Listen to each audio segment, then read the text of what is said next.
Hola, ¿qué tal amigos de La Orilla del Miedo? Me da gusto estar de nuevo con ustedes en una semana más. Hoy contaremos la historia de dos hermanas que pasaron por ciertos sucesos muy extraños. Aquí inicia La Orilla del Miedo, donde tus historias hayan vida.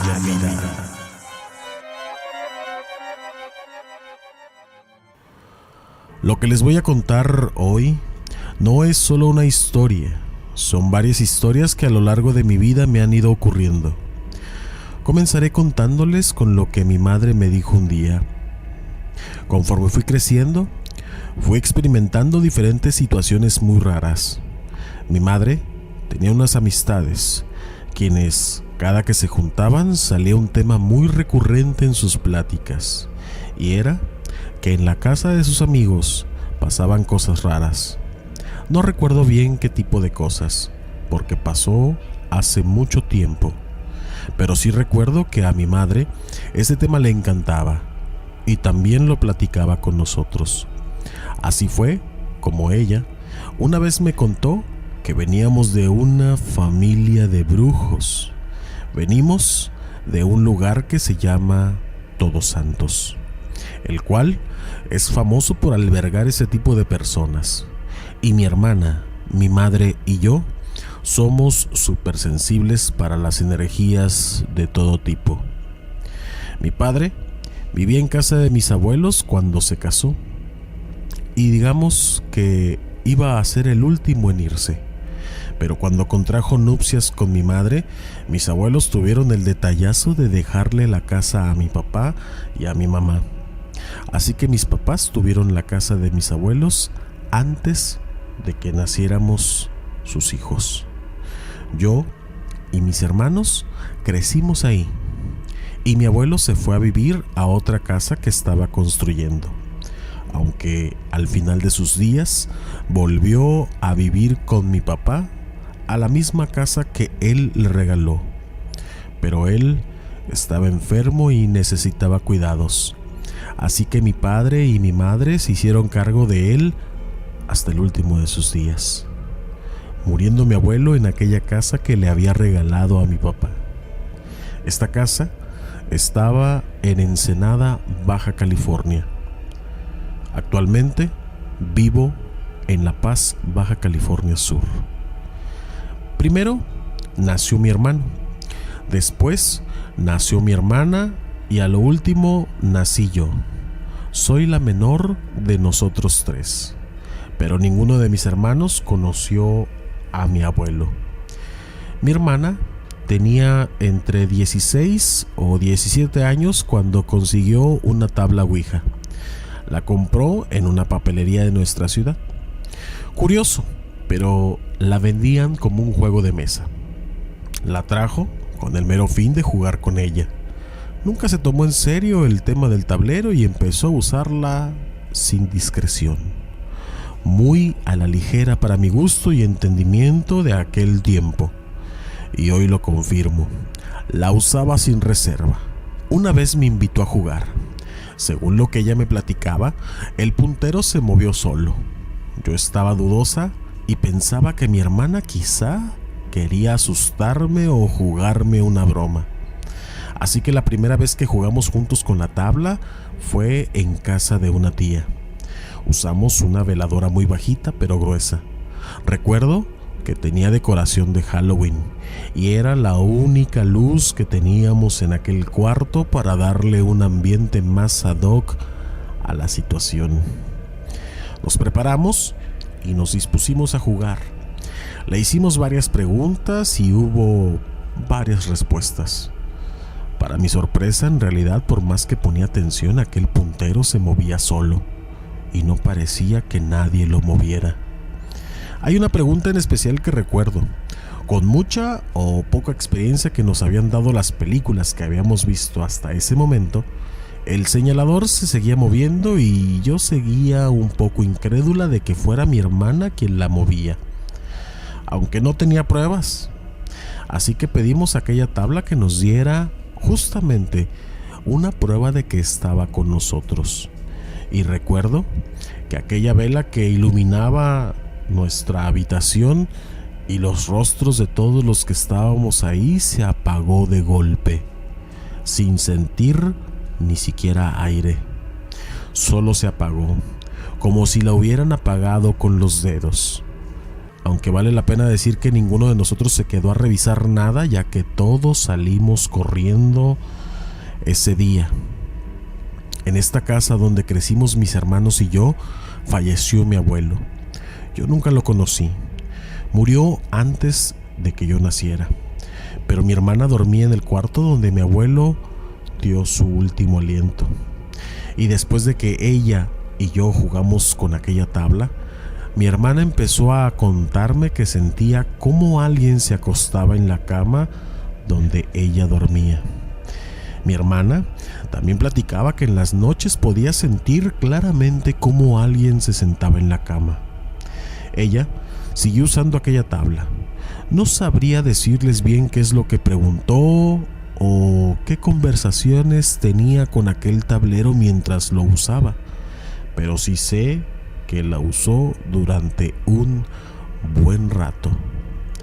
Yo, por mi parte, tenía diferentes tareas en la casa, como un día limpiar aquí u otro día limpiar allá.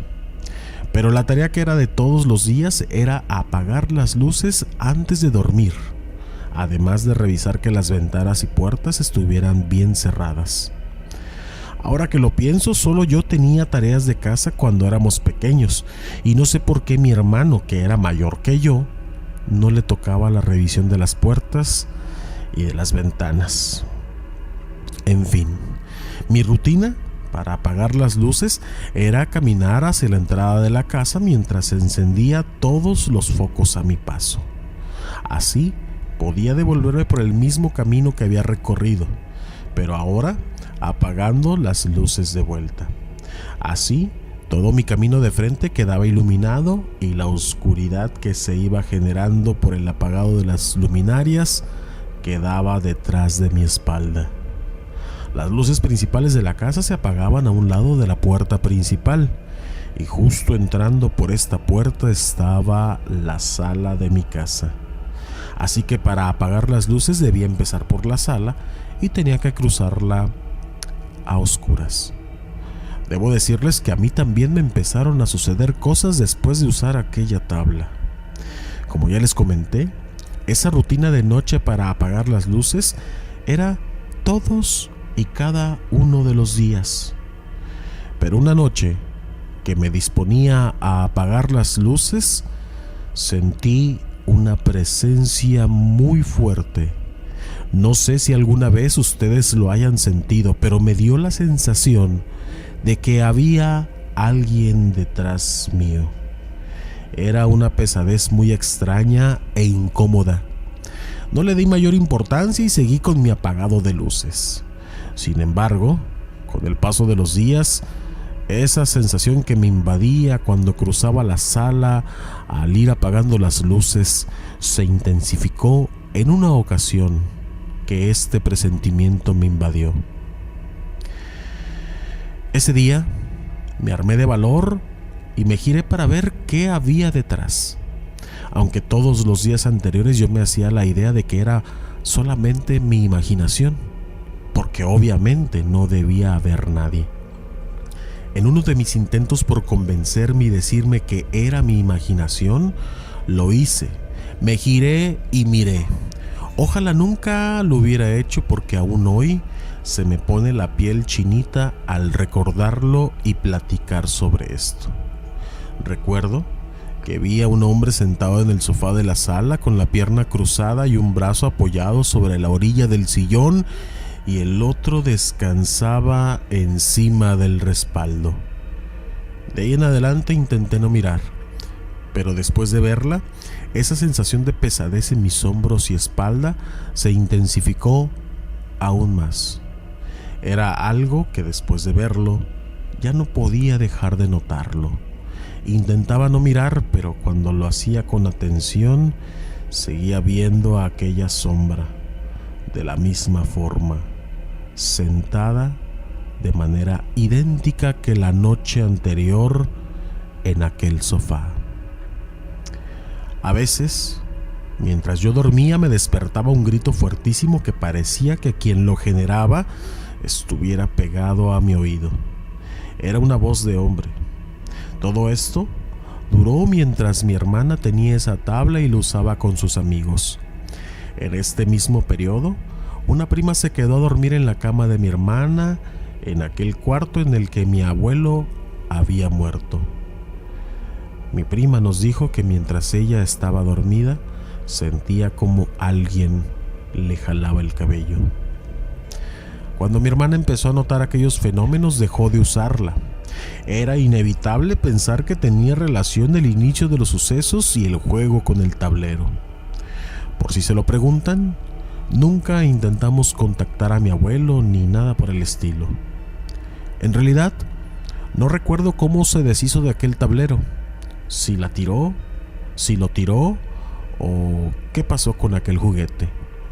Hay muchos recuerdos de mi infancia que pareciera que los tengo bloqueados. Mi abuelo falleció en el año de 1969 y mi hermano mayor nació en el 73. Pero, sin investigar mucho y sin saber exactamente cómo decirlo, les puedo asegurar que esa energía que había en aquella casa era la de mi abuelo. Creo que eso que sentíamos mi hermana y yo era justamente mi abuelo, y que nos daba miedo porque no lo habíamos conocido. Podemos decir que quizás también para él nosotras fuimos desconocidas. Sinceramente, espero que aquello que sentimos en esa casa haya sido el abuelo, porque si no, la verdad es que no sé qué sería. Mi madre, que yo sepa, nunca sintió nada negativo en esa casa de Ensenada. Más bien, lo que ella sentía era como una especie de cariño o calidez. Sentía que le acariciaban el cabello, una sensación de estar en compañía de alguien que le tenía estima. Pero en los tiempos en que mi padre murió, ella vivía en la paz. Mi madre conservó las cenizas de mi papá por un tiempo en la casa donde ella misma vivía. Las tenía consigo, pero empezó a sentir y a escuchar cosas, o al menos eso me platicaba. Dice que sentía que alguien andaba con ella en su casa. Escuchaba pasos y se le caían retratos que no tenían por qué caerse. Yo, en mi opinión, creo que era mi padre, porque después de enterrar sus cenizas, estos fenómenos se detuvieron. Ella sabía que usábamos la tabla, pero cuando le decíamos, digamos que solo torcía los ojos hacia arriba. Los años pasaron y mi interés por aquel mundo era notable. Me hice de una baraja de tarot que venía con un libro para interpretarlo. Empecé a experimentar con la baraja y cuando me sentí lista, empecé a echar las cartas, más que nada a mis amigos. Les pedía su consentimiento para leerles la baraja y lo hacía. Algunos me dijeron que lo que les salía en las lecturas eran bastante acertadas, pero siempre fue algo como un pasatiempo. Jamás me consideré una profesional o una persona que podría dedicarse a eso. Sin embargo, creo que era buena, pero más que nada fue curiosidad por este mundo desconocido y tan llamativo para mí. Como si fuera casualidad o destino, vayan ustedes a saber por qué, durante mi carrera profesional encontré a una persona que también leía las cartas. Era, como decimos en México, un foráneo. Él vivía en una casa que rentaba mientras estudiaba. Entonces, nos juntábamos en su casa. A veces él echaba las cartas y a veces yo. Pero él era mucho más centrado para hacerlo. No lo tomaba tan a la ligera como yo. Aún recuerdo que su tarot era la baraja española. Mi baraja era un tarot de Marsella. No recuerdo con claridad cómo lo conseguí. Si no mal recuerdo, lo compré, pero no recuerdo en qué fecha ni dónde. Lo que sí les puedo decir es que no fue un regalo. Y siempre que estábamos metidos en esos asuntos se escuchaban ruidos fuera de su casa, como si alguien anduviera afuera, como si fueran pasos, como si las hojas y arbustos se movieran. Incluso en varias ocasiones nos tocaron la ventana. Este amigo foráneo era muy especial para controlar la energía. Se notaba que él tenía alguna especie de habilidad en ese sentido. Una vez estaba con nosotros un tercer amigo. Al foráneo lo llamaré Félix y Miguel a este tercer amigo. Dicho esto, Félix le dijo a Miguel que podía sentir que él era como un foco, que podía sentir que tenía mucha energía y que andaba por ahí caminando como un balde lleno de agua, pero en movimiento, nomás tirando agua por todos lados. Miguel le dijo que él no creía en eso, pero entonces Félix le dijo que para que viera que sí era verdad lo que le decía, él le iba a estar robando la energía durante toda la noche. Al final de la velada, Miguel se fue a su casa muy agotado. Félix solo se rió y le dijo: para que sigas sin creer. Este amigo sabía sobre estas cosas.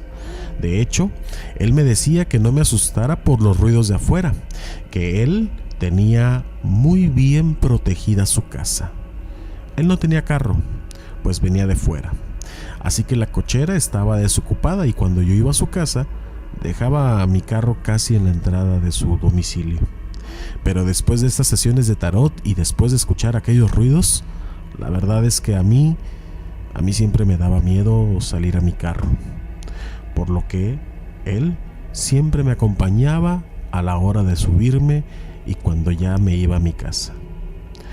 El tarot lo dejé de usar hace aproximadamente unos 10 años. Simplemente me dejó de llamar la atención. Y hoy está guardado en la casa donde antes vivía. En mi actual casa simplemente no cabe ese baúl. Literalmente guardé aquella baraja en ese baúl hace 10 años. Y ese baúl no se ha abierto en todo este tiempo. Gracias por escuchar un relato más de La Orilla del Miedo, un espacio donde tus historias cobran vida y renacen en cada emisión. Si tienes alguna historia que contarnos, mándanos un correo a laorilladelmiedo@gmail.com. También puedes buscarnos en nuestras redes sociales, en Instagram y Facebook como La Orilla del Miedo. En Twitter, encuéntranos como @Orilla del Miedo. Hasta la próxima. Hasta la próxima.